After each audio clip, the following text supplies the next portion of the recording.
Welcome to Hidden Empires, the channel that uncovers the untold stories of self-made billionaires. From toy sellers to tech visionaries, from forgotten failures to global empires, we reveal the strategies, risks, and turning points that built fortunes. You don't need a fancy degree or famous connections or even millions of dollars to change the world.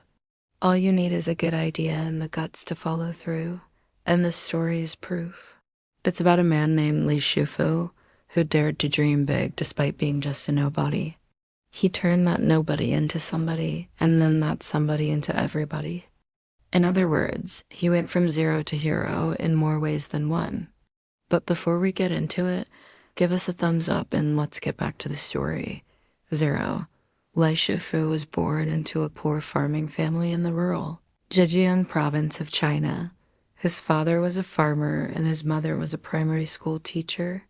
Life wasn't easy. They didn't have much money or resources, but young Li always had big dreams. He wanted more than what he saw around him, a dead-end village with no factories, no mentors, no fancy cars in the driveway. But Li had one thing that made all the difference: an indomitable spirit and a good head for mechanics. In fact, Li's fascination with machines started at a very young age.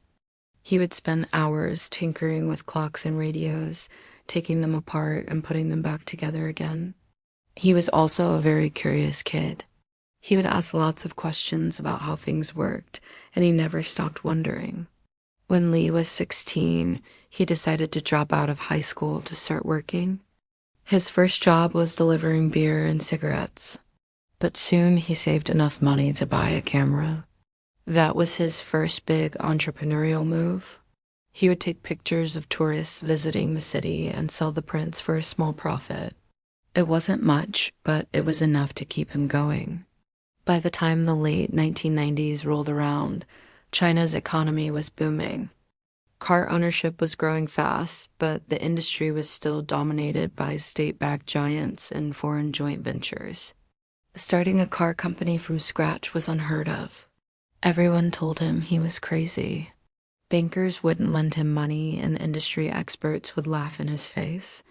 But Li had a vision. He wanted to build cars that were affordable and reliable for ordinary Chinese families. So he borrowed money from friends and relatives, rented a small workshop, and started assembling motorcycles. He called his company Geely, which means to succeed. At first, his bikes were basic and sometimes even crude by global standards. But Li didn't care. He was learning the mechanics by doing it himself. He also hired a few local college students who shared his passion for cars. Together, they worked long and hard days, fueled by instant noodles and cheap beer. Their goal was to make the best motorcycle on the market, and soon they achieved it. Li's motorcycles were known for their durability and performance. He even developed his own engine that was more powerful and fuel-efficient than the imported ones. Soon he expanded his product line to include scooters and other small vehicles, but Li wasn't satisfied. He wanted to do more. He wanted to build proper cars. Again, everyone told him he was dreaming big. How could a small-town entrepreneur with no government support or fancy connections compete with the big boys? But Li didn't listen. He took the lessons he learned from building motorcycles and applied them to cars. He assembled his first car in 1998. It was a humble hatchback called the Geely, modeled after a few Japanese designs, but it sold well because it was cheap and practical. Over the next decade, Li continued to improve his cars. He hired more engineers and designers, opened new factories, and expanded his sales network. His goal was to make cars that were not only affordable, but also stylish and safe. Then came the year 2010. Everything changed when Li shocked the automotive world.